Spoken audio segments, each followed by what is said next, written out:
Hello everyone, कैसे हैं आप सब फ्रेंड्स। आज हम शुरू करने वाले हैं अपना रिवीजन बैच और ये रिवीजन बैच का लेक्चर नंबर 1 होने वाला है। तो फ्रेंड्स, रिवीजन बैच में जो आज हमारी क्लास शुरू होने वाली है, ठीक है, इसमें देखो मैंने स्टार्टिंग से ही शुरू किया है। यूपीटीजीडी फिजिक्स हम लेके चलेंगे और यूपीटीजीडी फिजिक्स में जो यूनिट नंबर 1 है उससे ही हम शुरू कर रहे हैं। दैट इज़ इसका नाम क्या है यूनिट का, वो है यूनिट मेजरमेंट एंड एरर। और देखिए ये जो लेक्चर होंगे वो 1 शॉट में होंगे, मतलब आज की क्लास चाहे कितनी भी लंबी जाए, 1 घंटे 1.5 घंटे की क्लास, ठीक है, इसमें हम ये पूरा चैप्टर कवर कर लेंगे। नोट्स को खासकर आज हम देखने वाले हैं। तो इसी तरह से होगी, जैसे लेक्चर 1 है तो नोट्स का है, लेक्चर 2 जो होगा वो इन्हीं के प्रैक्टिस क्वेश्चन का होगा। और ये सीरीज इसी तरह से चलेगी, फिजिक्स की अलग, केमिस्ट्री की अलग, ठीक है। तो हम आज शुरू कर रहे हैं अपना फिजिक्स से, यूनिट 1 चैप्टर नंबर 1 से। ठीक है फ्रेंड्स, आई होप कि वॉइस तो क्लियर होगी सबको। एक बार जल्दी से अपनी अटेंडेंस लगा दो, कौन कौन मेरे साथ जुड़ा हुआ है, ठीक है। जल्दी से मुझे बताओ कौन कौन मेरे साथ जुड़ा हुआ है। ओके,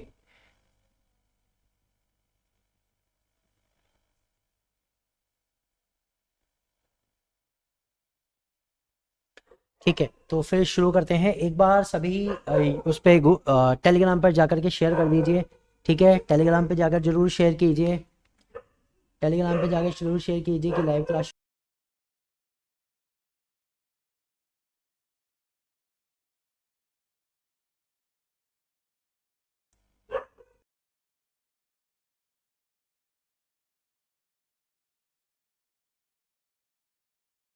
हेलो, ओके कर दिया शेयर, ठीक है, सब आ जाएंगे, ठीक है ठीक है, गुड गुड, ओके। तो चलिए फिर शुरू करते हैं अपना। थोड़ी सी ये जो डॉल बार्किंग है इसको इग्नोर करते हुए चलिए फिर शुरू करते हैं, ठीक है। हमारा आज का पहला, तो सबसे पहली बात तो ये है कि अगर आप मेरे चैनल पर नए हैं तो चैनल को सब्सक्राइब कर लीजिएगा, ताकि आपको सारी वीडियोस मिल सके इस रिवीजन बैच की, जो आज से शुरू हो गया है रिवीजन बैच, जिसमें हम 1 शॉट में देखने वाले हैं चैप्टर 1 शॉट, ठीक है। और अगर आप मेरे टेलीग्राम ग्रुप से नहीं जुड़े हुए हैं तो टेलीग्राम ग्रुप से जुड़ जाइएगा तुरंत से। टेलीग्राम ग्रुप पर आप टेलीग्राम पर जाओ, सर्च करो स्टारबक क्लासेस 02, वहाँ से टेलीग्राम ग्रुप से जुड़ो, ठीक है। क्यूआर कोड को स्कैन कर लो, गूगल पे मिल जाएगा आपको, मतलब गूगल से स्कैन करो, इजीली आपको लिंक मिल जाएगा, वहाँ से ज्वाइन कर सकते हैं। लोगो हमारा ये वाला है, तो जो ये लोगो बना हुआ है इसी वाले ग्रुप को आप ज्वाइन करें, वहाँ से आपको सारे नोट्स वगैरह सब मिल जाते हैं। नोट्स के लिए भी मैंने इतना शॉर्ट तरीका डाला हुआ है, बहुत इजीली आपको एक ही पीडीएफ के अंदर सारे नोट्स मिल रहे हैं। देखो कैसे, आपको 2 पीडीएफ डाउनलोड करने हैं, उसमें आपको लिंक मिलेगा ऑल टीजीडी केमिस्ट्री के नाम से, ऑल टीजीडी फिजिक्स के नाम से। तो जैसे ये 2 पीडीएफ खुलेंगे, इसमें इंग्लिश के नोट्स, हिंदी के नोट्स और प्रैक्टिस नोट्स के अलग अलग डाउनलोड बटन हैं। जिस भी चैप्टर के आप नोट्स चाहते हैं उसको डाउनलोड कर सकते हैं, और अलग से भी जो पीडीएफ है वो पड़ी रहती है।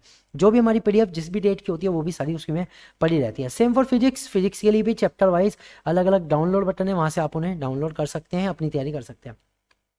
तो फ्रेंड्स देखो, एक बात और है, इससे पहले इन्हीं चैप्टर्स की कंप्लीट डिटेल वीडियो आ चुकी है, ठीक है। आज जो हमारा ये रिवीजन बैच शुरू होने वाला है, ये हमारा 1 शॉट में है। 1 शॉट मतलब 1 चैप्टर को हम एक ही दिन में कंप्लीट करने की पूरी कोशिश करेंगे, ठीक है। और इसलिए इसमें मैं जो चीज़ें बताने वाला हूँ थोड़ी शॉर्ट रहेंगी, मतलब कि जो जो मेन चीज़ें हैं बस आज हम वही डिस्कस करेंगे रिवीजन बैच में, ठीक है। डिटेल वीडियो ऑलरेडी चैनल पर अपलोड है, आप उसे देख सकते हैं। तो फ्रेंड हम शुरू करने वाले यूनिट। देखो यूनिट जो आता है, सबसे पहले यूनिट का मतलब होता है इकाई। इकाई क्या होती है, देखो अगर हम बात करें तो हमें पता है फिजिक्स के अंदर हमें ना हर चीज़ को मेजर करना पड़ता है। जैसे हम क्या, कोई भी मतलब क्वांटिटी है, ठीक है, तो हम ये देखते हैं कि उसकी क्वांटिटी कितनी है, उसको मेजर करते हैं। कोई भी अगर फिजिकल क्वालिटी है तो हम उसको क्या करते हैं, मेजर करते हैं कि भाई वो कितनी है, ठीक है। अगर आप बाजार से कपड़ा खरीदने जाते हैं तो दुकानदार आपसे ये जरूर पूछेगा कि भाई कपड़ा आपको कितने मीटर चाहिए, ठीक है, 10 मीटर, 2 मीटर, 5 मीटर, वो जनरली मीटर में पूछता है। लेकिन कई कई बार हम क्या कहते हैं, भाई हमें ज़्यादा बड़ा नहीं चाहिए, हमें तो बहुत छोटा चाहिए, हमें सेंटीमीटर में दे दो, ठीक है। तो इस तरह की जो ये यूनिट्स होती हैं इन्हीं को हम इकाई कहते हैं। तो इकाई क्या है कि किसी भी मात्रा के मापन का जो मानक है, स्टैंडर्ड है, उसी को हम क्या कहते हैं, यूनिट कहते हैं। अब देखो पुराने ज़माने में क्या होता था, पुराने ज़माने में मीटर वगैरह तो यूज़ नहीं था, फुट वगैरह यूज़ होता था, ठीक है, फुट वगैरह यूज़ होता था, हैंड स्पैन यूज़ होता था, एक हाथ की जो चौड़ाई है, जैसे हम हथेली को फैला के कहते हैं ना कि कितना हो गया, ठीक है, वो हो गया। तो उस तरह की थी। लेकिन क्या ये स्टैंडर्ड है? ये स्टैंडर्ड नहीं थी, because they varied from person to person.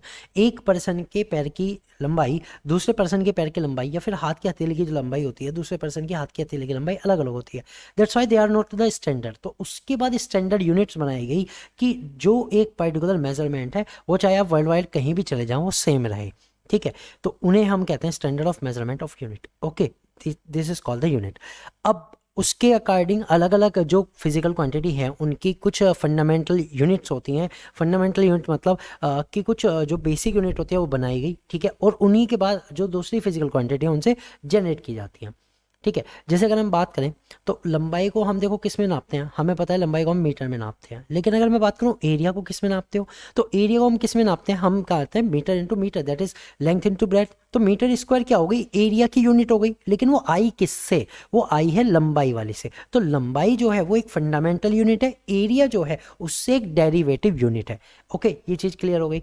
So physical quantity which are independent of each other, ठीक है, वो फिजिकल क्वांटिटी जो एक दूसरे पे डिपेंड नहीं करती, एक दूसरे से अलग होती है, स्वतंत्र होती हैं, ठीक है। और बाकी जो फिजिकल क्वांटिटी है उनको बनाती है, उनको रिप्रेजेंट करती हैं, ठीक है, उन्हें हम फंडामेंटल यूनिट कहते हैं। तो फंडामेंटल यूनिट कितनी होती है फिजिक्स में, 7 फंडामेंटल यूनिट हम मान के चलते हैं, ठीक है। तो एसआई सिस्टम के अकॉर्डिंग जो 7 फंडामेंटल यूनिट है वो कौन कौन सी हैं? सबसे पहले है मास। मास की यूनिट क्या होती है, किलोग्राम, ठीक है। फिजिकल क्वांटिटी मास, और इसकी यूनिट क्या होती है, किलोग्राम, केजी इसका सिंबल होता है।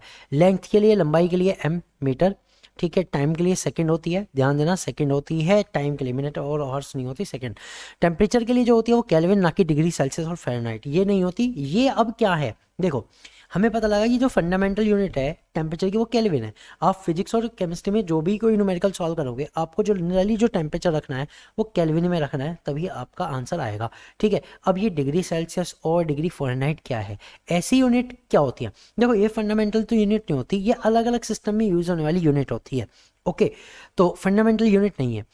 अब बात करते हैं इलेक्ट्रिक करंट की। इलेक्ट्रिक करंट की जो फंडामेंटल यूनिट है एम्पियर है, ठीक है। ल्यूमिनस इंटेंसिटी जो जनरली पूछी जाती है फंडामेंटल, इसकी होती है कैंडला। ल्यूमिनस इंटेंसिटी का मतलब क्या होता है, ज्योति तीव्रता, यानी कोई लाइट कितनी ब्राइट है उसकी कितनी इंटेंसिटी है, ये चीज़ इस पर डिपेंड करती है। उसके बाद अगर हम बात करें वो होती है amount of substance which is more important in chemistry, ठीक है। Amount of substance which is donated as mole. जो अमाउंट ऑफ सब्सटेंस है, जो फिजिकल क्वांटिटी है, इसकी यूनिट क्या है, मॉल है। इसकी यूनिट मॉल, पदार्थ की मात्रा की यूनिट क्या होती है, मॉल होती है, ठीक है। So these are the 7 fundamental unit. ये 7 फंडामेंटल यूनिट होती है फिजिकल क्वांटिटी की, 7 फिजिकल क्वांटिटी की 7 फंडामेंटल यूनिट, ठीक। ये हो गया। अब देखो ये सब चीज़ें हैं बिल्कुल एसआई सिस्टम के अकॉर्डिंग है, इंटरनेशनल सिस्टम में है उनके अकॉर्डिंग है, ठीक। इसके अलावा कुछ बेसिक जो यूज़ होती है वो कौन कौन से सिस्टम है हमारे पास, एक एफपीएस सिस्टम है, एक सीजीएस सिस्टम है, और एक एमकेएस है, ठीक है। FPS, CGS and MKS. अब एफपीएस किसके लिए होता है, देखो ये जो तीनों चीज़ है ना, ये हमारी कैसे वर्क कर रही है, देखो ये हमारी वर्क कर रही है लेंथ पे, मास पे और टाइम पे। ये इन 3 चीज़ के हिसाब से आया। तो लेंथ जो होती है एफपीएस सिस्टम में फुट में नापती है, मास पाउंड में नापता है, और जो टाइम है वो सेकंड में नापता है, ठीक है। इसी तरह से सीजीएस सिस्टम में जो लेंथ होगी वो सेंटीमीटर में नापी जाती है, सी सेंटीमीटर, ठीक है। जी दैट इज ग्राम, मास ग्राम में नापा जाता है, और टाइम जो होता है वो सेकंड में होता है। एमकेएस सिस्टम में मीटर, किलोग्राम, सेकंड। अब आप ये देखते हो कि जो एमकेएस है वही हमारा एसआई सिस्टम में अचीव किया हुआ है, ठीक है, एसआई सिस्टम में लाया गया है, रखा गया है, ठीक। तो ये 3 तरह के सिस्टम थे, एफपीएस, सीजीएस और एमकेएस। बाकी इनमें जो बाकी यूनिट्स हैं वो लगभग सेम होती है सभी में, ठीक। ये दो बस मेनली लेंथ और मास चेंज है, टाइम सेम है। अब बात करते हैं देखो कुछ और एस्ट्रोनॉमिकल यूनिट, ये आपके एग्जाम पॉइंट ऑफ व्यू से इंपॉर्टेंट है, ठीक है। ये एग्जाम इंपॉर्टेंट है पॉइंट, ये हमारे एग्जाम में जनरली पूछी जाती है कि इस यूनिट्स को इसकी मेजर कितनी होती है, ठीक है। तो ये चीज़ है, और ये किससे रिलेटेड है ये भी पूछ लिया जाता है। तो अब आपको एक एक करके बताता हूँ। इसमें सबसे पहले आती है 1 AU। AU क्या होता है, astronomical unit. Astronomical unit generally हमारी जो ये है, एक तरह से हम इसको मानते हैं पृथ्वी से लेके जो सन तक की डिस्टेंस, यानी अर्थ टू सन की जो डिस्टेंस है उसको नापते हैं, उसको कहते हैं एक एस्ट्रोनॉमिकल यूनिट। ये देखो अब एक बहुत बड़ी दूरी को नापने के लिए यूज़ हुई है, ठीक है। तो एक तरह से मैं अगर पूछूं कि भाई जो एस्ट्रोनॉमिकल यूनिट है ये है किसकी यूनिट, आप क्या बताओगे, सर ये डिस्टेंस की यूनिट है। डिस्टेंस मतलब दैट इज लंबाई, ओके समझ गए ना। डिस्टेंस भी है क्या, लेंथ ही तो है, लेंथ ही तो डिस्टेंस कह रहे हैं, ठीक है। तो एक तरह से एस्ट्रोनॉमिकल यूनिट डिस्टेंस की यूनिट है, ठीक। Same for the light year प्रकाश वर्ष। अब इसमें वर्ष आ रहा है लेकिन कंफ्यूज मत होइएगा, ये भी डिस्टेंस की यूनिट है, 9.46 इंटू 10⁻15 मीटर। ठीक है, अब इसका मतलब क्या होता है, इसका मतलब होता है distance travel by light in 1 year. ठीक है, लाइट ईयर का मतलब क्या होता है, distance travel by light in 1 year, 1 साल में लाइट के द्वारा चली गई डिस्टेंस। ओके, 1 साल में लाइट के द्वारा जितनी डिस्टेंस चली जाती है उसको हम क्या कहते हैं, 1 light year. Okay, 1 light year कहते हैं। ठीक है, तो ये भी किसकी यूनिट है, ये भी डिस्टेंस की यूनिट है। ये देखो कितनी मजेदार बात, ये भी किसकी यूनिट है, डिस्टेंस, दूरी को नापने की यूनिट है। दूरी मतलब लेंथ, लंबाई। ओके, 1 पारसेक क्या होता है, 3.1 इंटू 10⁻16 मीटर, ये भी डिस्टेंस को नापने की यूनिट है। 1 एंगस्ट्रम, देखो 1 एंगस्ट्रम होती है 10⁻10 मीटर, इट मीन्स बहुत ही छोटी, बहुत ही कम हो गई। मीटर में -10 का मतलब होता है बहुत ही माइनर। ये जनरली किसको नापने के लिए यूज होती है, ये साइज ऑफ एटम के लिए यूज होती है। साइज ऑफ एटम जनरली इसी में नापा जाता है, एंगस्ट्रम में। अब देखो जैसे जैसे बड़ी यूनिट थी कि भाई एस्ट्रोनॉमिकल यूनिट हो गई, उसी के हिसाब से एंगस्ट्रम जो एक बहुत छोटी यूनिट है। ओके, और छोटी यूनिट क्या है, 1 नैनोमीटर 10⁻⁹, 1 माइक्रोमीटर 10⁻⁶, 1 मिलीमीटर 10⁻³ मीटर। ठीक है, ये सब हो गई। तो ये सारी की सारी जो है ना, एक तरह से किसको मेजर कर रही है, ये सारी की सारी लंबाई को नापने के लिए है। लंबाई कह दो, डिस्टेंस कह दो, कुछ भी कह दो, उसी को नापने के लिए है। किसी भी चीज़ के साइज को कह दो, उसको नापने के लिए है। ठीक, ये सभी इंपॉर्टेंट है, किसके व्यू से, एग्जाम पॉइंट ऑफ व्यू से ये पूछी जा सकती हैं। पहली बात तो कि ये किसको नापने के लिए हो रही है, जनरली डिस्टेंस को या लंबाई को नापने के लिए यूज हो रही है। या फिर इनको पूछ लिया जाता है कि 1 लाइट ईयर कितने मीटर के इक्वल है, यानी इनका कन्वर्जन पूछ लिया जाता है कि मीटर में कितना होगा, तो वो भी आपके लिए इंपॉर्टेंट है। ओके, अब बात करते हैं, देखो कुछ और, एक और बात आती है that 60 second is equal 1 minute arc. 60 second का आर्क 1 मिनट के आर्क के इक्वल है। अब ये क्या चीज़ है, समझो। हम जब एक प्रकार से एक आर्क लगाते हैं, देखो ये तो काफ़ी बड़ा मैंने लगाया, ठीक है, तो मैं किसी एक पॉइंट से इसकी एक सीधी रेखा खींचता हूँ, फिर मैंने आर्क लगाया, तो ये इतना बड़ा आर्क आया, ये चीज़। ठीक है, तो ये जो आर्क है वो कितने डिग्री का है, वो कितने डिग्री का है, तो डिग्री का है, ये तो बहुत ज़्यादा बड़ी हो गई। अगर हम डिग्री की बात करें बहुत छोटी में, ठीक है, तो 1 डिग्री में अगर हम डिवीज़न करने लगे तो 60 मिनट के डिवीज़न होते हैं। 1 डिग्री में 60 मिनट के डिवीज़न होते हैं। और 1 मिनट में क्या होता है, 1 मिनट में 60 सेकंड का डिवीजन होता है। अब आप कहोगे सर इसमें करके दिखाओ, तो देखो मैं इसमें तो पॉसिबल नहीं है, क्योंकि इसमें अगर मैं 1 मिनट 1 डिग्री देखूं तो केवल 1 डिग्री इतना सा होगा। अब इसके अंदर 60 पार्ट, वो 1 मिनट हो जाएगा, और फिर उसके अंदर 60 पार्ट 1 सेकंड के बराबर होगा, तो बहुत छोटी आ रही। लेकिन मैं इसे कहाँ बता सकता हूँ, मैं बता सकता हूँ इन केस ऑफ अर्थ। अगर आप पृथ्वी की बात करें और पृथ्वी की बिल्कुल सेंटर पॉइंट से आप पृथ्वी के ऊपर एक आर्क बनाएं, पूरा का पूरा एक आर्क खींच दें गोल, तो मैं उसमें बता सकता हूँ कि 1 डिग्री में भी इतना बड़ा एरिया कवर हो जाएगा, बहुत। दैट्स इट, इसलिए ये यूनिट्स आई हैं। तो ये जो 60 सेकेंड है टाइम की यूनिट नहीं है, इसमें लिखा हुआ है ना 60 सेकेंड ऑफ आर्क। आर्क मतलब कोई एक चाप जो हमने लगाया उसमें। ठीक है, 60 सेकेंड 1 मिनट और 60 मिनट 1 डिग्री, और 180 डिग्री मिला के 1 पाई होता है, दैट इज 1 पाई रेडियन। ठीक है, 180 डिग्री कितना होता है, जब एक लाइन बिल्कुल अपने स्टार्टिंग पॉइंट पे इस तरह से हो जाती है, ये 180 डिग्री का होता है। ठीक है, तो 180 डिग्री को हम कितना कहते हैं, पाई, पाई रेडियन। ओके, तो ये कुछ इंपॉर्टेंट यूनिट थी जो आपको याद रखनी है। ओके, इसमें तो कोई दिक्कत नहीं होगी। खैर, ये सारी यूनिट की बात थी। ठीक है, अभी हमने जो बात की वो यूनिट्स की है। मैं आपको केवल ये नहीं कह रहा कि यही यूनिट्स इंपॉर्टेंट है, अभी आगे थोड़ी देर बाद हम और भी यूनिट्स देखेंगे। लाइक जैसे अगर हमें पता होना चाहिए तो हमें फोर्स की पता होनी चाहिए, हमें बहुत सारी ऐसी फिजिकल क्वांटिटी है जिनकी पता होनी चाहिए, एक्सेलेरेशन है, ग्रेविटेशनल कांस्टेंट है, बहुत सारी पता होनी चाहिए, वो अभी धीरे धीरे आएंगी तो अब देख लेंगे। अब एक और इसमें चैप्टर में इंपॉर्टेंट टॉपिक होता है, दैट इज डायमेंशन विमा। देखिए, विमा का एक क्वेश्चन तो समझ लो आपके एग्जाम में आएगा ही आएगा, एक क्वेश्चन जरूर आएगा। अब वो क्वेश्चन कैसा हो सकता है, मैं आपको एक हिंट देता हूँ। देखो, सबसे पहले तो वो पूछ सकता है किसी भी क्वांटिटी की डायमेंशन। ठीक है, किसी भी क्वांटिटी की डायमेंशन पूछ सकता है, कोई एक क्वांटिटी दे देगा। लाइक वो ये पूछ सकता है फोर्स की डायमेंशन क्या होती है, वो ये पूछ सकता है कि ग्रेविटेशनल कांस्टेंट की डायमेंशन क्या होती है, वो पूछ सकता है रिलेटिव डेंसिटी की डायमेंशन क्या होती है, इस तरह की चीज पूछ सकता है। ठीक है, एक बात, एक तरह का क्वेश्चन हो गया। सेकंड आता है कन्वर्जन। कन्वर्जन क्या होता है कि डायमेंशन के थ्रू किस किस तरह की चीजें आती हैं, वो उससे रिलेटेड क्वेश्चन आ सकता है। वो भी मैं आज आपको उसमें बताऊंगा कि डायमेंशन से रिलेटेड और क्या क्वेश्चन आते हैं। ठीक है, तो फ्रेंड देखिए, एक चीज को हम केवल ये नहीं पढ़ रहे कि ये है क्या। मैं भले ही शॉर्ट क्लास ले रहा हूँ लेकिन आपको चीज़ें सारी बताऊंगा कि चैप्टर में क्या क्या है, ठीक है। और आप नीचे कमेंट बॉक्स में लिखते रहिए, मैं देख रहा हूँ किसी की भी कमेंट नहीं आ रही है, ठीक है। तो आप कमेंट बॉक्स में ज़रूर लिख दो कि समझ में आ रहा है कि नहीं, एक बार जल्दी से लिख दो। हाँ राहुल जी बिल्कुल सही। सर देखो रिवीजन क्वेश्चन क्या होगा, जैसे आज लेक्चर हुआ, ठीक है, तो कल को इन्हीं टॉपिक्स का रिवीजन होगा, ठीक है। इन्हीं टॉपिक्स के रिवीजन क्वेश्चन आपको कराए जाएंगे, आप जरूर ज्वाइन कीजिएगा। रिवीजन क्वेश्चन के साथ साथ आपको एक खास बात ये देखने को मिलेगी कि एक प्रैक्टिस शीट भी, कम से कम 10-20 क्वेश्चन की एक प्रैक्टिस शीट आपको आपके टेलीग्राम ग्रुप पर जरूर मिलेगी। आपको वो भी फिर करनी है ताकि आपकी जो तैयारी हो एकदम बेस्ट लेवल की हो, उसे आप बिल्कुल इग्नोर नहीं कर सकते। अब उसके आंसर बना के आप मुझे टेलीग्राम ग्रुप पर भेजो, आपको पता है जिन्होंने भेजे हैं उनके मैं चेक जरूर करता हूँ, ठीक है। आई होप कि यहाँ तक तो क्लियर हो गया होगा। जितने लोग भी देख रहे हैं प्लीज़ एक बार सब मैसेज कर दो, I think that will be a real feedback, ठीक है।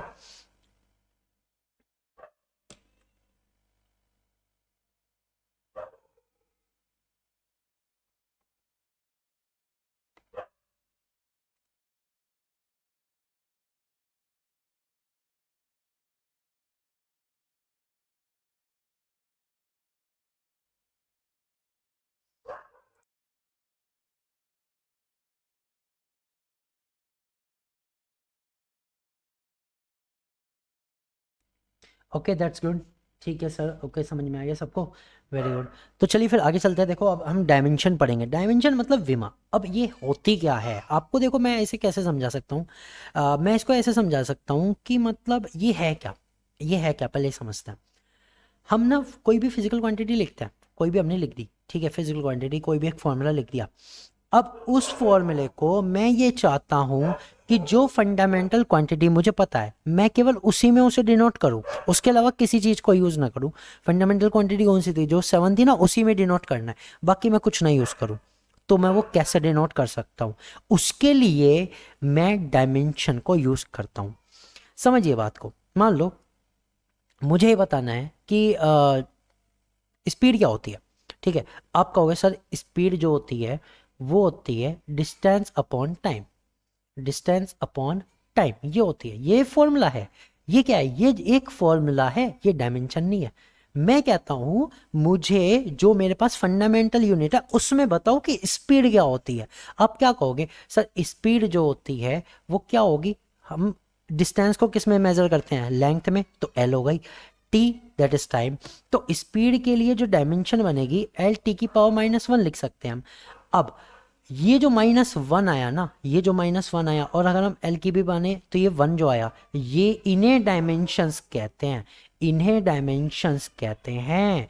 ये ध्यान देना, एल और टी को डायमेंशन नहीं कहते, ये तो रिप्रेजेंट कर रही है फंडामेंटल क्वांटिटी को, ठीक है। डायमेंशन किन्हें कहते हैं, जो इनकी पावर आई है उसको डायमेंशन कहते हैं, जिनके बेस पे मैंने ये दिखाया कि स्पीड को इनके बेस पे कैसे दिखा सकते हैं, इन फंडामेंटल क्वांटिटी में कैसे दिखा सकते हैं। These are called the dimension, not the L और टी और एम जो हम यूज करते हैं वो डायमेंशन नहीं होती, उनकी जो पावर्स होती हैं वो होती हैं।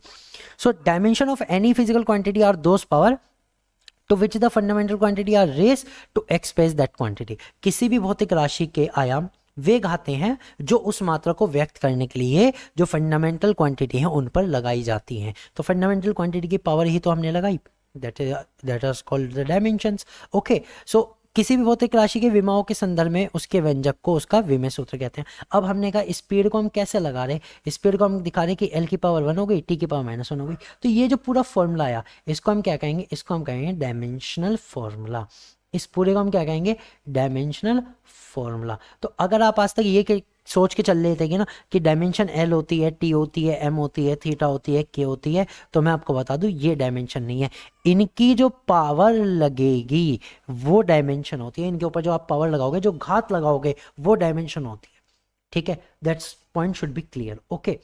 अब देखो ये कुछ चीज़ थी जो मैंने पिछली वीडियोस में कराई है, ठीक है, इनकी लिखी हुई है पहले से ही, तो इसमें डायमेंशन भी लिखी है, और देखो मैंने अभी कहा था ना ऐसा यूनिट में और बताऊंगा, तो ऐसा यूनिट भी इनकी लिखी हुई है। लेंथ की जो होती है डायमेंशन, क्योंकि ये बेसिक यूनिट है, इसकी एल होती है। अब डिस्टेंस क्या होती है, डिस्टेंस को हम मेजर किस में करते हैं, लंबाई में, इसकी भी एल होती है, डिस्प्लेसमेंट की भी एल होती है। तो ये एक बार आप पढ़ लेना, सारे के सारे अपने हिसाब से देख लेना, ठीक है। तो speed, velocity, momentum, acceleration, acceleration due to gravity, this is the important. Acceleration due to gravity क्या होता है, स्मॉल जी, ठीक है। स्मॉल जी होता है। अब ये भी तो एक्सेलेरेशन है, तो इसकी यूनिट क्या होगी, इसकी वही होगी जो एक्सेलेरेशन की होगी। तो कुछ यूनिट सेम होती है, कुछ यूनिट्स सेम होते हैं, कुछ डायमेंशन सेम होते हैं, कुछ की यूनिट भी सेम होती है। उन चीज़ों को भी ध्यान रखना है, ठीक है। अब जैसे एक चीज़ आती है स्पेसिफिक डेंसिटी। देखो स्पेसिफिक डेंसिटी क्या है, विशिष्ट घनत्व क्या है, ये हमने लिखा हुआ है इट इज़ अ रेशो, इसकी कोई डायमेंशन नहीं है। डायमेंशन क्यों नहीं है, इसका कारण समझो कि किसी किसी चीज़ की डायमेंशन नहीं है, वो क्यों नहीं है। जनरली जो चीज़ रेशो में आ गई, ठीक है, उसकी कोई डायमेंशन नहीं हो सकती, उसकी कोई डायमेंशन हो ही नहीं सकती, क्योंकि रेशो का मतलब क्या होता है, same division by the another, ठीक है। सेम ही चीज़ का आप डिवीजन कर रहे हो दूसरे से। जैसे यहाँ पे स्पेसिफिक डेंसिटी का मतलब क्या होता है, density of substance to the density of water. भाई अगर मैं डेंसिटी ऑफ सब्सटेंस को किसी भी यूनिट में रखता हूँ, सेम यूनिट में मैं डेंसिटी ऑफ वाटर भी तो रखूंगा, कैंसिल हो जाएगा, कितना आएगा 1। और 1 की कोई डेंस वो थोड़ी है डायमेंशन, ठीक है। 1 तो एक यूनिट है, एक मतलब एक तरह से मैग्नीट्यूड है, ठीक है। तो इसकी कोई नहीं होती। तो कुछ ऐसी फिजिकल क्वांटिटी भी होती है जो डायमेंशन लेस होती हैं, ठीक है। और आपको पता होगा अगर आप मेरे टेलीग्राम ग्रुप पर जुड़े हुए हैं, तो जिनकी डायमेंशन लेस है, ठीक है, एक तो वो, और जो जनरली कांस्टेंट होते हैं, जो जनरली कोफिशिएंट्स होते हैं, मैंने उनकी डायमेंशन को एक दिन भेजा था सबकी, ठीक है। तो आपके लिए वो जो मैसेज था वो जस्ट ऐसे ही नहीं था, वो मैंने इसलिए भेजा था ताकि आपकी उन चीज़ों की भी तैयारी हो सके। वही एग्जाम पॉइंट ऑफ व्यू से इंपॉर्टेंट है। आप ये मत समझ के चलो जो बेसिक चीज़ें वो पूछेगा, देखो बेसिक चीज़ें पूछते हैं, अच्छी बात है, हमारे लिए ईजी हो जाएगा, लेकिन जो स्पेशल चीज़ें हैं हमें तो वो भी क्लियर होनी चाहिए, ठीक है, समझ रहे हैं।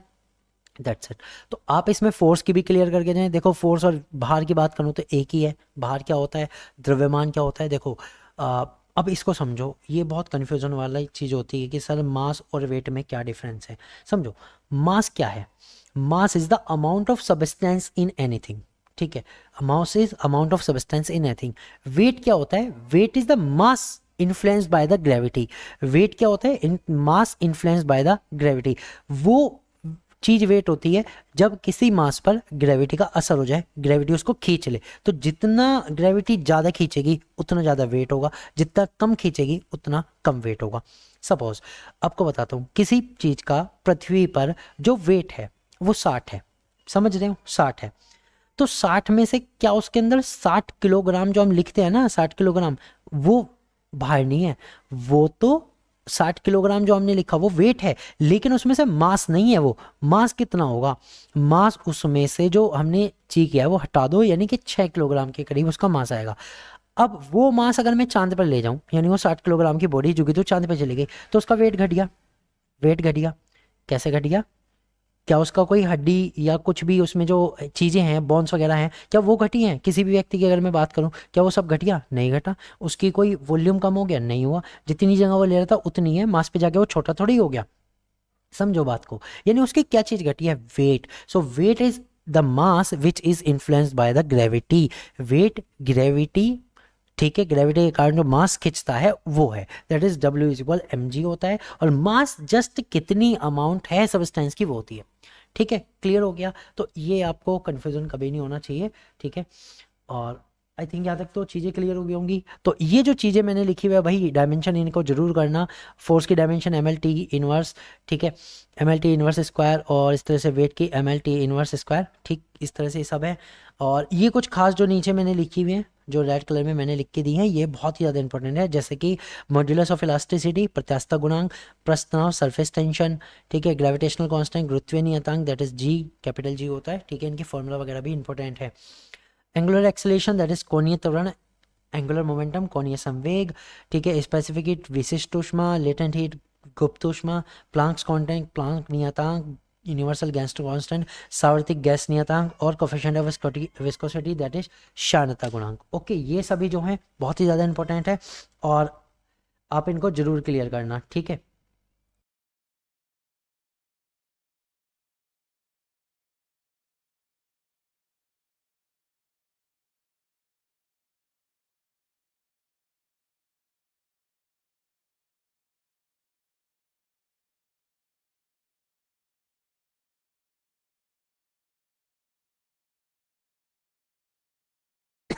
अब एक बार कमेंट करके जल्दी से बताओ किसको इसको यहाँ तक सब क्लियर है, सब समझ में आ गया। अगर कुछ डाउट है यहाँ पे तो आप पूछ सकते हैं, कोई भी डाउट अगर है तो कमेंट बॉक्स में लिख दो, जल्दी से भर दो कमेंट बॉक्स।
ओके, चलो फिर आगे चलते हैं। देखो डायमेंशंस की बात हम कर रहे थे, ठीक है। तो डायमेंशन में हमने ये जो मैंने चीज़ें बताई ये इंपॉर्टेंट है, ठीक है। अब तो आपको ये पता लग गया कि डायरेक्ट क्वेश्चन डायमेंशन से कैसा बन सकता है, डायमेंशन डायरेक्ट पूछी जाती है। अब दूसरी चीज़ आती है, जो क्वेश्चंस बनते हैं वो बनते हैं एप्लीकेशन ऑफ डायमेंशंस, विवाहों के अनुप्रयोग से। मतलब कि डायमेंशंस का और क्या यूज़ है। सिर्फ इतना तो नहीं होता ना कि किसी भी फिजिकल क्वांटिटी को हमने फंडामेंटल क्वांटिटी के बेस पे दिखा दिया, नहीं। इसके कारण कुछ ना कुछ तो ऐसा हुआ होगा जो इसकी इतनी नीड पड़ी, वही चीज़ है। तो इसके जो एप्लीकेशंस है, फर्स्ट क्या आता है इसमें, आता है to check the accuracy of a physical equation. कोई भी हमारी फिजिकल इक्वेशन, कोई भी हमारा फॉर्मूला होता है, हम उसकी एक्यूरेसी को चेक कर सकते हैं। और चेक कैसे करते हैं, that is L H S is equal right H S. जो भी हमारी इक्वेशन का लेफ्ट हैंड साइड वाला पार्ट होता है वो राइट हैंड साइड वाले पार्ट के बराबर होना चाहिए। अगर वो बराबर है, अकॉर्डिंग टू डायमेंशंस रख के हम निकाल सकते हैं। अगर वो बराबर है, दोनों डायमेंशन बराबर हैं, तो समझ लो वो जो फॉर्मूला है बिल्कुल सही है, इक्वेशन जो है वो बिल्कुल सही है। ओके, सेकेंड इसकी सबसे क्या एप्लीकेशन है डायमेंशन यूज करने की, to change a physical quantity from one system of unit to the another system of unit. भौतिक मात्रा इकाइयों की प्रणाली एक दूसरे से बदलना। जैसे अगर मान लो कोई सब्सटेंस हमें दिया हुआ है, मान लो उसकी डेंसिटी ग्राम पर सेंटीमीटर क्यूब में है, और हम चाहते हैं कि किलोग्राम पर मीटर क्यूब में कन्वर्ट हो जाए, ठीक है। तो हम क्या कर सकते हैं, हम ये चीज़ आराम से कैलकुलेट कर सकते हैं। Okay,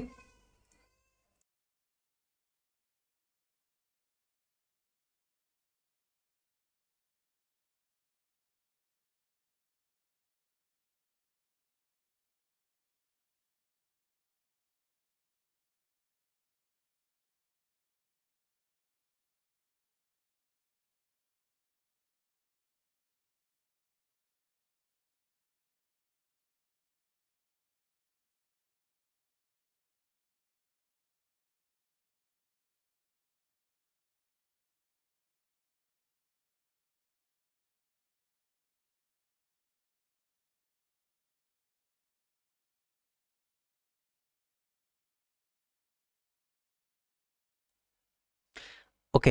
and the third thing is that, एक सेकेंड वेट प्लीज। ओके, मेरे ख्याल से पेन शायद चला नहीं बीच में। ओके, रिपीट करता हूँ। The third thing is that to obtain a relationship between the physical quantities, विभिन्न भौतिक राशियों के बीच संबंध प्राप्त करना। इसका मतलब क्या होता है, देखो जैसे फिजिकल क्वांटिटी है, ठीक है, एक क्वांटिटी में दी हुई है, दूसरी में हमें बदलनी है, उस टाइप के भी रिलेशन हम निकाल सकते हैं। तो ये चीज़ है। ओके, तो एक एक करके हम इनको भी समझेंगे। मतलब मैं आपको ये नहीं कि बता रहा हूँ कि ये चीज़ें होती हैं, मैं इनको करके दिखाता हूँ कैसे ये चीज़ वर्क करती है। इट मीन्स डायमेंशन के क्या एप्लीकेशन है, उनको कैसे यूज़ करना है। सबसे पहले हम देखो, फर्स्ट पॉइंट था to check the accuracy of physical equation, left hand side is equal right hand side of equation. Dimension का यूज़ करके हम ये पता कर सकते हैं कि कोई इक्वेशन सही है या नहीं है, ठीक है। और कैसे पता करते हैं कि जो लेफ्ट हैंड साइड की डायमेंशन होगी वो राइट हैंड साइड के डायमेंशन फॉर्मूले के इक्वल होनी चाहिए। तो इसके लिए हम एग्जांपल ले रहे हैं इक्वेशन ऑफ वेलोसिटी का, वेग का समीकरण। तो वेग के हम फर्स्ट इक्वेशन को लेते हैं, that is v is equal u plus A T से, ठीक है। आप किसी और को भी रख के देख सकते हो, कोई दिक्कत नहीं, अपनी ओर से भी ट्राई करना चाहिए, ठीक। अब इसको करने का क्या तरीका होता है वो समझो। यहाँ मेरे पास है v is equal you plus A T. तो इसमें हम कैसे एक्यूरेसी चेक करते हैं, कैसे हम ये जांचेंगे कि ये इक्वेशन हम जो लिखी है वो सही है कि नहीं। इसका मतलब होता है कि जो v है, पहले पार्ट में v u के भी इक्वल होनी चाहिए, और जो ये v की डायमेंशन है, डायमेंशन फॉर्मूला है, वो ए टी के भी इक्वल होनी चाहिए। That should be v is equal you भी होना चाहिए, और v is equal A T भी होना चाहिए अकॉर्डिंग टू डायमेंशन। तो सबसे पहले अगर हम देखें तो v क्या है हमारी, v बताओ हमारी क्या है यहाँ पे, v है हमारी फाइनल वेलोसिटी, ठीक है। ये इक्वेशन ऑफ मोशन में फर्स्ट इक्वेशन है, ठीक है। और u क्या है हमारी, बताओ u क्या है हमारी, इनिशियल वेलोसिटी, ओके। तो इनिशियल वेलोसिटी और फाइनल वेलोसिटी है। अब इसको हमें इक्वलाइज करना है, v इज इक्वल यू देखना है। तो हम कैसे निकाल सकते हैं, देखो v की डायमेंशन क्या होते हैं, एल टी की पावर माइनस वन, और u की क्या होते हैं, एल टी की पावर माइनस वन। तो हमें पता है ये तो दोनों बराबर आ गई, इसमें तो कोई दिक्कत नहीं है। यानी कि हमें ये तो पता लग गया v इज इक्वल यू तो बिल्कुल सही है, ठीक है। v is equal you plus जो ए टी आएगा वो देखना है अब। तो यहाँ तक सही है, तो v इज इक्वल यू तो बिल्कुल ठीक है। अब v इज इक्वल अगर ए टी भी आ गया तो इक्वेशन पूरी की पूरी सही है। चाहे हम इसमें एक और पार्ट बढ़ा दें प्लस माइनस करके, कुछ भी डायमेंशन इक्वल होनी चाहिए, ठीक। तो v is equal A T की अगर हम बात करें तो v की डायमेंशन एल टी की पावर माइनस वन, ए की डायमेंशन कितनी होती है, एल टी की पावर माइनस टू, और t दैट इज टाइम, ये डायमेंशन हो गई t, ठीक है। तो यहाँ से क्या हुआ, एल टी की power minus one is equal हो गया एल टी की पावर माइनस 1, यानी कि दोनों की डायमेंशन ये भी बराबर है, लेफ्ट हैंड साइड वाला पार्ट आर है राइट हैंड साइड वाले पार्ट के बिल्कुल बराबर है। तो इसीलिए जो ये इक्वेशन है बिल्कुल ठीक है, इक्वेशन ठीक तरीके से लिखी गई है। ठीक, अब आपके लिए एक टास्क क्या है, आपके लिए टास्क ये है कि आप प्रूफ करो S is equal U T plus half A T square को, आपको ये प्रूफ करना है। और ये जो डायमेंशन आना चाहिए that S is equal U T भी आना चाहिए और S is equal half A T square भी आना चाहिए। और ध्यान देना हाफ मतलब कुछ नहीं, हाफ को आप हटा सकते हैं। ठीक है, यहाँ पे जो ये न्यूमेरिकल वैल्यू होती है इनकी कोई जगह नहीं होती, पावर्स की जगह होती है ज़रूर। ठीक, खैर अब देखो दूसरी चीज क्या थी, दूसरा एप्लीकेशन क्या था, to change a physical quantity from one system of another unit to another system of unit, एक भौतिक मात्रा की एक इकाई को एक प्रणाली से दूसरी प्रणाली में बदलना। ठीक, इसके लिए हम एग्जांपल ले रहे हैं डेंसिटी का। ठीक है, हम एक फॉर्मूला लेते हैं like the density of a substance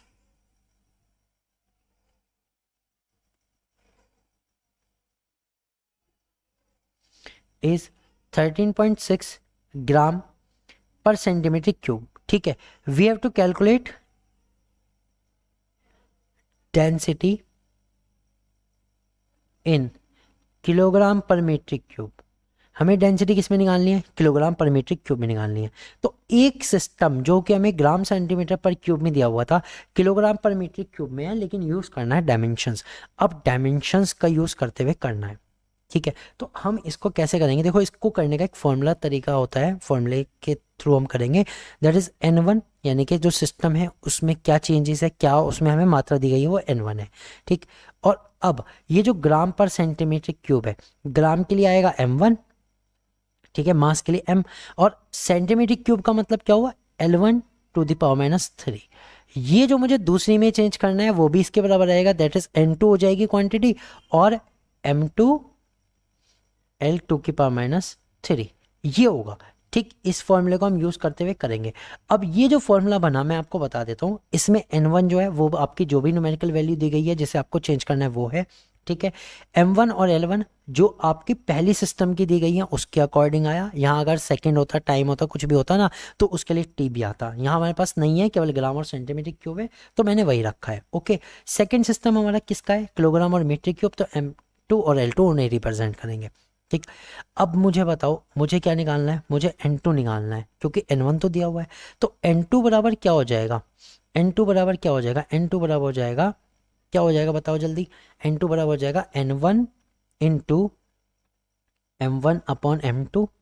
ठीक है, ये हो सकता है, और साथ में L1 अपॉन L2 की पावर माइनस 3 होगा, यही तो होगा, होगा कि नहीं। अब N2 मुझे निकालना है तो N2 बराबर हो जाएगा 13.6 इंटू M1 कितना है, ग्राम में है, M2 किस में निकालना है, किलोग्राम में, एक बात, L1 किस में है, सेंटीमीटर में है, L2 किस में है, मीटर में है, दूसरी बात हो गई। ठीक है, तो इस तरह से रखना था। ठीक है, समझ गए ना आप, M1 किसको रिप्रेजेंट कर रहा है, the mass into the first system, M2 किसको रिप्रेजेंट कर रहा है, the mass into the second system जिसमें हमें कन्वर्ट करना है। अगर ये किलोग्राम की बजाय कुछ और होता है इसकी जगह तो वो आ जाता। ठीक है, तो अब आगे कितना होगा, 13.6 इंटू ग्राम, ग्राम में कितना होता है, 1 ग्राम 1/1000 ग्राम, यानी हमने किलोग्राम को भी ग्राम में कन्वर्ट किया। और इसी तरह से जो हमें सेंटीमीटर में दी गई थी, सेंटीमीटर को हम मीटर में कन्वर्ट, दैट इज इस तरह से 100 सेंटीमीटर हो गया, मीटर का सेंटीमीटर में कन्वर्ट। ठीक, और टू द पावर माइनस 3। अब इसको अगर आप सॉल्व करोगे तो N2 बराबर क्या आएगा, N2 बराबर आएगा 13.6 into 10 to the power minus 3, ये तो आया यहाँ से 10 टू द पावर माइनस 3 ऊपर कर जाने के बाद।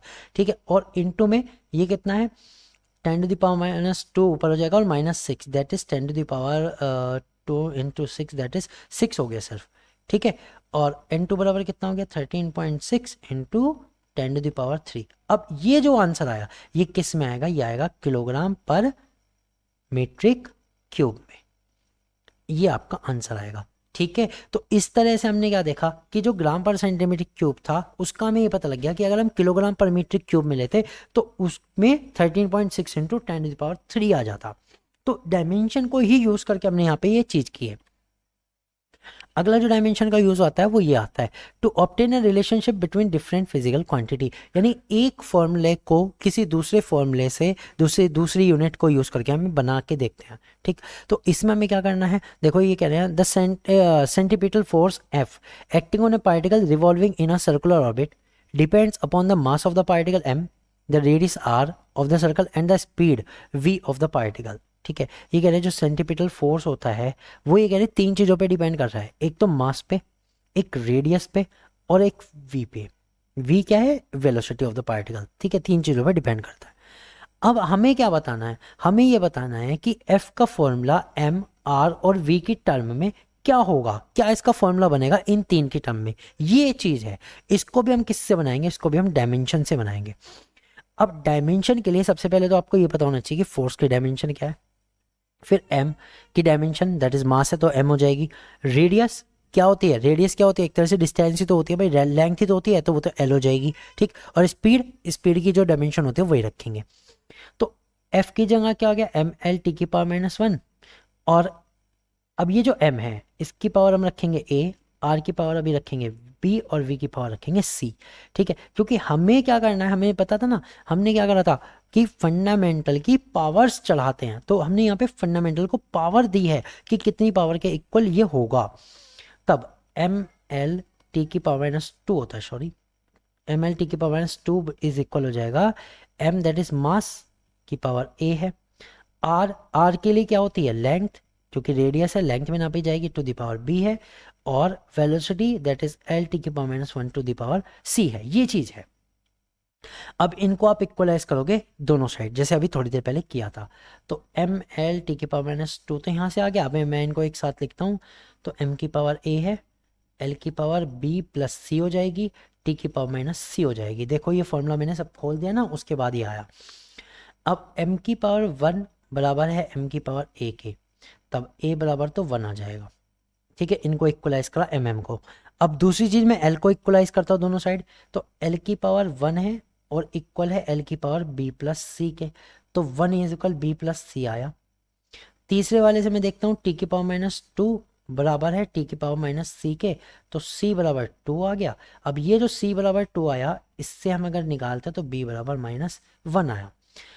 तीनों चीज आ गई, बस अब इन तीनों चीज को हमें क्या करना है, m की पावर a, r की पावर b और v की पावर c के अकॉर्डिंग रखना है। तो f बराबर क्या हो जाएगा, m की पावर a की वैल्यू कितनी है बताओ, a की डायमेंशन कितनी आई, मतलब m की डायमेंशन कितनी आई 1, r की डायमेंशन कितनी लेंगे -1, और v की डायमेंशन कितनी लेंगे 2। ठीक है, अब जो माइनस में है उसका मतलब क्या होता है, नीचे की साइड मतलब वो अपॉन में आएगा, तो M V square upon R, ये हो जाएगा फॉर्मूला। तो इस तरह से देखो हमें क्या दिया गया था, एक फॉर्मूला दिया गया था, और उसे मैं दूसरी फंडामेंटल दूसरी जो हमारी फंडामेंटल तो नहीं कह सकते इन्हें, दूसरी जो फिजिकल क्वांटिटी है उनके टर्म्स में दिखाना था, तो बन गया। अब आपके एग्जाम में बहुत बार ऐसा होगा कि एफ का फॉर्मूला या किसी और चीज़ का फॉर्मूला आपसे मास, लेंथ और वेलोसिटी, ग्रेविटी और टाइम, इनके टर्म्स में पूछा जाएगा। तो इसमें कोई बड़ी बात नहीं है, आप इसे इजीली कर सकते हैं। जैसे मैंने बताया, सबसे पहले आपको क्या करना है, जिन भी टर्म्स में पूछा है उनकी पावर कुछ भी ले लो, ए बी सी, किसी की भी पावर ले सकते हो। मैं ये नहीं कह रहा हूँ कि मास को पहले रखना ही नहीं, ए बी सी में से कुछ भी आप रख लो, आपकी मर्जी है। ठीक है, और फिर उसकी आपको क्या करना है, जो उसकी एक्चुअल डायमेंशन है उसके साथ उसको कैलकुलेट करना है, डायमेंशन फॉर्मूला के साथ उसको कैलकुलेट करना है। बस ए बी सी की वैल्यू निकाल के आपको फॉर्मूला बना लेना है। तो ये क्वेश्चन जरूर आता है एग्जाम में। ठीक है friends, okay clear, very good sir, very good Vibhuti ji, आपने आंसर दिया हुआ है, ग्रेट। ओके ठीक है, इतना क्लियर। तो इसके बाद आज का हमारा नेक्स्ट टॉपिक आता है, और ये आज का हमारा लास्ट टॉपिक रहेगा, जिसमें अब हम पढ़ेंगे एरर, एरर त्रुटि। देखो ये भी इंपॉर्टेंट टॉपिक है, और एग्जाम पॉइंट ऑफ व्यू से इसमें भी से भी क्वेश्चंस आते हैं। एरर से एक क्वेश्चन जनरली आ ही जाता है, ज़्यादा तो नहीं कहूँगा, एक क्वेश्चन आ जाता है। डायमेंशन में से पॉसिबिलिटी हमेशा 2 क्वेश्चन की रहती है, फिर भी मैं मिनिमम एक क्वेश्चन आपको बता रहा हूँ। ठीक है, एरर क्या होता है समझो, एरर का कंसेप्ट कहाँ से है पहले ये समझते हैं। देखो, जब हम कोई एक्सपेरिमेंट करते हैं, चाहे केमिस्ट्री लैब में चाहे फिजिक्स लैब में, तो एक्सपेरिमेंट नंबर ऑफ टाइम्स हम करते हैं ताकि हम मैक्सिमम क्लोज वैल्यू किसी चीज़ की निकाल सकें।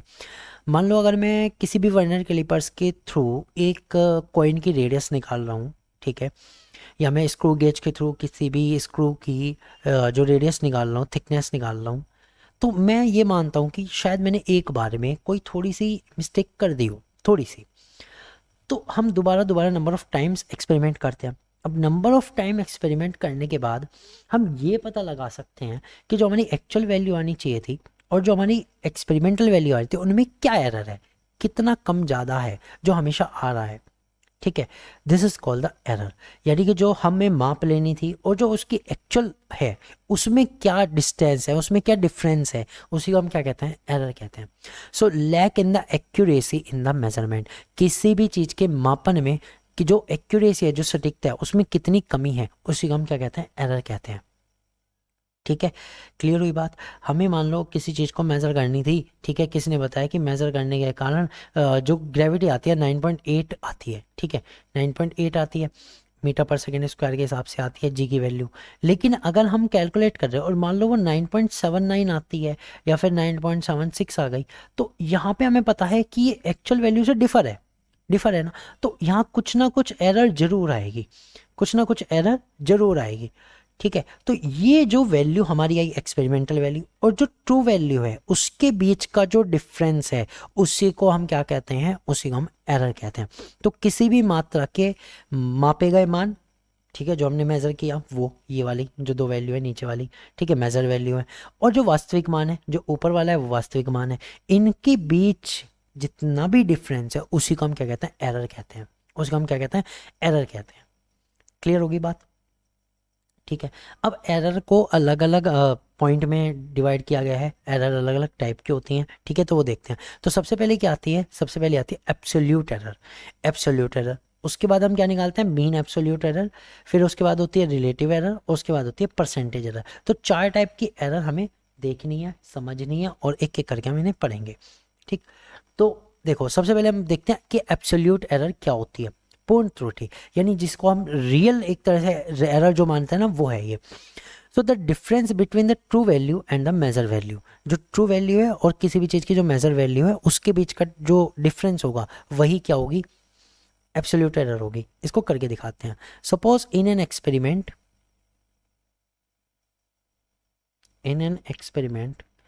अ physical quantity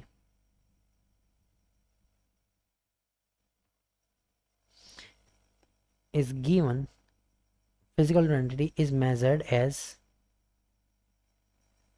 a1 a2 a3 dash dash dash an in number of experiments। ठीक है, मान लो हमने किसी फिजिकल क्वांटिटी को नापा, उसकी अलग अलग एक्सपेरिमेंट हमने किए, n टाइम्स किए, उसमें वैल्यू आई a1 a2 a3 और an तक आ गई। मैं ये नहीं कह रहा हूँ ये सारी अलग अलग है, कुछ सेम भी हो सकती है, कोई दिक्कत नहीं है, कई बार सेम आ जाती है वापस, ठीक है, आ गई। तो ये क्या चीज़ है, ये हमारी एक्सपेरिमेंटल वैल्यू है, ये वो वैल्यू है जो मेजर्ड वैल्यू है। ठीक है, अब इससे ही ट्रू वैल्यू हम निकालते हैं। अब इससे हम क्या निकालते हैं, ट्रू वैल्यू। तो सबसे पहले समझो ट्रू वैल्यू क्या होती है। अभी एरर की बात नहीं कर रहे, अभी तो हम वैल्यूज़ की बात कर रहे हैं। तो ट्रू वैल्यू क्या होती है, the arithmetic means of the measured value. ठीक है, तो ट्रू वैल्यू क्या होती है, लिख देता हूँ यहाँ पे, arithmetic mean of measured value. जो भी हमने मेजर्ड वैल्यू लिखी उनका अर्थमेटिक मीन। तो ट्रू वैल्यू क्या होगी यहाँ पर बताओ, a1 plus a2 plus a3 plus जितनी भी हमारी क्वांटिटी है वो सब डिवाइडेड बाय n, जितने भी हमारे एक्सपेरिमेंट नंबर ऑफ टाइम्स वो डिवाइड करके मतलब जोड़ के उन्हें डिवाइड करना है नंबर ऑफ एक्सपेरिमेंट से।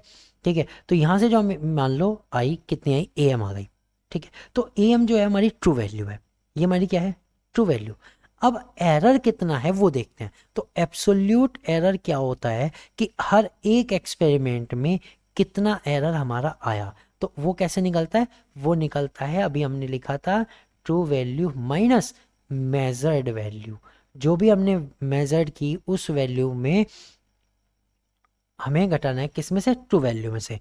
तो सबसे पहले हम निकालते हैं that delta a1, absolute error को इस तरह से रिप्रेजेंट करते हैं, delta a1 that is am minus A1। अब आप कहेंगे देखो यहाँ पे बहुत सारी चीज़ों का सिग्निफिकेंस है कि हमने यहाँ पर ये जो इस तरह से लगाए, मैं नाम ध्यान नहीं आ रहा, सॉरी, बार जो लगाए हैं ये क्यों लगाए हैं, इनका मीन्स क्या होता है। इनका मीन्स देखो ये होता है कि जो एरर आएगी वो नेगेटिव में नहीं लेना है, वो हमेशा पॉजिटिव में ही रखना है। पॉजिटिव का मतलब क्या होता है कि हो सकता है जो हमारी जो मेजर्ड वैल्यू आई है, ठीक है, मेजर्ड वैल्यू आई है वो हमारी जो एक्सपेरिमेंट वैल्यू है या जो ट्रू वैल्यू है उससे हो सकता है बड़ी हो, ठीक है, या उससे छोटी भी हो सकती है। तो किसी भी केस में हमें क्या करना है, हमें हमेशा बड़ी क्वांटिटी में से छोटी को ही घटाना है, बड़ी में से छोटी को ही घटाना है, ये चीज़ यहाँ पर कही गई है। ठीक, इसी तरह से हमें एक एक एक्सपेरिमेंट की निकालनी पड़ेगी, that is a delta A2 is equal क्या हो जाएगा, AM माइनस A2, ठीक है, delta A3 is equal AM minus A3, और इसी तरह से n टाइम्स के लिए हम निकालेंगे डेल्टा AN बराबर AM माइनस AN। ओके, तो ये जो हमने निकाली ये सभी के सभी क्या है, एब्सोल्यूट एरर है। समझ गए एक एक्सपेरिमेंट को नापने में। अब सुनो, जैसे अभी मैंने एक ग्रेविटी वाला एग्जांपल दिया था, उसी में सोचो एक्चुअल वैल्यू हमारी क्या थी 9.8, ये हमारी ट्रू वैल्यू थी, एक्चुअल वैल्यू कह दो या ट्रू वैल्यू कह दो, ठीक है। और मेजर्ड हमने कितनी की थी, मेजर्ड हमने कितनी की थी, दो वैल्यू की थी, एक 9.76 और एक और की थी 9.79। तो मुझे बताओ इनमें एब्सोल्यूट एरर कितना कितना है दोनों में, ठीक है। तो मैं मान के चलता हूँ A1 बराबर कितना होगा, डेल्टा A1 9.8 माइनस 9.76, और डेल्टा A2 कितना होगा, डेल्टा A2 कितना होगा 9.8 माइनस 9.79, ठीक है। तो यहाँ से कितना आ रहा है, यहाँ से कितना आ रहा है 0.04 आ रहा है, ठीक है, और यहाँ से कितना आ रहा है 0.01 आ रहा है। तो ये जो आई हमारी, ये एब्सोल्यूट एरर पहले एक्सपेरिमेंट की है, ये एब्सोल्यूट एरर दूसरे एक्सपेरिमेंट की है। This is called the absolute error. समझ में आया ना, कंसेप्ट समझ में आया, ओके।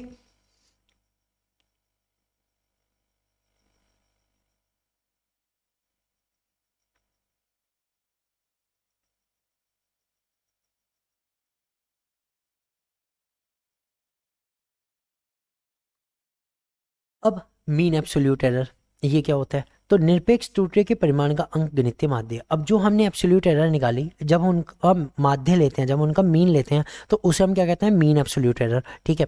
जैसे हमारे पास एब्सोल्यूट एरर कितनी आई थी, डेल्टा A1, ठीक है, plus delta A2 plus delta A3 plus dash dash dash कहाँ तक, डेल्टा AN तक। और इनका जब आप अर्थमेटिक मीन लोगे तो आपके पास जो आएगी वो क्या आएगी, अर्थमेटिक मीन एब्सोल्यूट एरर, क्या आएगी, मीन एब्सोल्यूट एरर, ठीक है।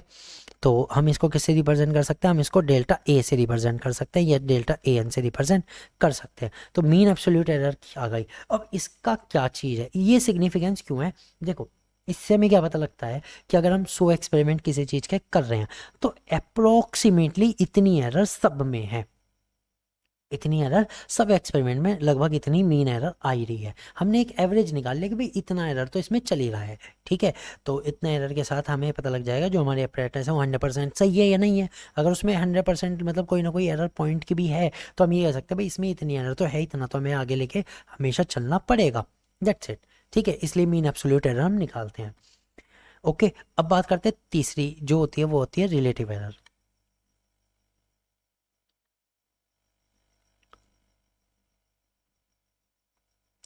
तो रिलेटिव एरर को हम क्या कहते हैं, सापेक्ष त्रुटि या फिर भिन्नात्मक, दैट इज फ्रैक्शनल एरर। तो माध्य निरपेक्ष त्रुटि तथा वास्तविक मान का जो अनुपात होगा उसे हम क्या कहते हैं, रिलेटिव एरर कहते हैं। तो रिलेटिव एरर को हम किससे रिप्रेजेंट करेंगे भाई, रिलेटिव एरर को हम रिप्रेजेंट करते हैं डेल्टा A/A से, ठीक है, डेल्टा A/A से। और यहाँ पर क्या हो जाएगा, रिलेटिव एरर बराबर, बताओ, रिलेटिव एरर बराबर क्या हो जाएगा, जो हमारा अर्थमेटिक मीन आया था सारी उसका वो डेल्टा A, ठीक है, अपॉन जितना हमारी ट्रू वैल्यू है वो। तो इसको हम क्या कहते हैं, रिलेटिव एरर कहते हैं। और जब रिलेटिव एरर को हम परसेंटेज में डिनोट करते हैं, जब रिलेटिव एरर को हम किस में डिनोट करते हैं, परसेंटेज में, तो उसे हम क्या कहते हैं, परसेंटेज एरर। तो परसेंटेज एरर का मतलब क्या हुआ, परसेंटेज एरर क्या हुआ, that is relative error multiply by 100, इसको हम क्या कहते हैं, परसेंटेज एरर, ठीक है फ्रेंड्स। ये सभी फॉर्मूले किसके थे, ये सभी फॉर्मूले थे परसेंटेज के एरर के, और जो भी एरर जितने भी टाइप के होते हैं उन सब के। यहाँ तक मैंने आज आपको यूनिट 1 की सभी जो डायमेंशंस थी वो भी क्लियर करा दी, यूनिट्स क्लियर करा दी, डायमेंशन एरर वगैरह सब बता दिया। ठीक है, शॉर्ट में अगर कहूँ तो मैंने आपको क्या क्या कराया, मैंने आपको यूनिट्स के बारे में बताया, 7 फंडामेंटल यूनिट बताया। ठीक है, फिर कुछ एक्स्ट्रा बताई for exam point of view, some important. ठीक है, उसके बाद अगर मैं कहूँ तो मैंने आपको डायमेंशंस बताई। ठीक है, कुछ के डायमेंशन फॉर्मूला भी बताया और एप्लीकेशन ऑफ डायमेंशंस बताए कि डायमेंशन फॉर्मूला का क्या एप्लीकेशन है, जिसमें कि मैं आपको बता दूं सबसे ज़्यादा यूज़ होने वाला फर्स्ट पार्ट था और सबसे ज़्यादा यूज़ होने वाला थर्ड पार्ट था। बीच वाले जो सिस्टम चेंज करने वाली बात है वो इतना कुछ खास नहीं है, लेकिन जो फर्स्ट है दैट इज़ क्या थी, एक्यूरेसी ऑफ इक्वेशन। ठीक है, या फिर सत्यता की जांच किसी भी इक्वेशन की, एक्यूरेसी ऑफ इक्वेशन थी। और दूसरी क्या थी, कन्वर्जन। ठीक है, कन्वर्जन ऑफ फंडामेंटल क्वांटिटीज़ या क्वांटिटीज़, ओके, फिजिकल क्वांटिटीज़। ठीक, वो इंपॉर्टेंट है दो चीज़। उसके बाद हमने क्या पढ़ा, उसके बाद हमने एरर के बारे में पढ़ा। तो एरर में हमने कितने टाइप की एरर पढ़ी, 4 टाइप की। पहली कौन सी थी, एब्सोल्यूट। ठीक है, दूसरी कौन सी थी, मीन एब्सोल्यूट, यानी जो भी हमारी एब्सोल्यूट एरर आई है उन सब का मीन, ताकि हमें ये पता लग सके कि किसी अपरेटस में कितना एब्सोल्यूट एरर तो आ ही रहा है, मतलब कितनी एरर तो उसमें है ही, इसलिए हमने मीन निकाला।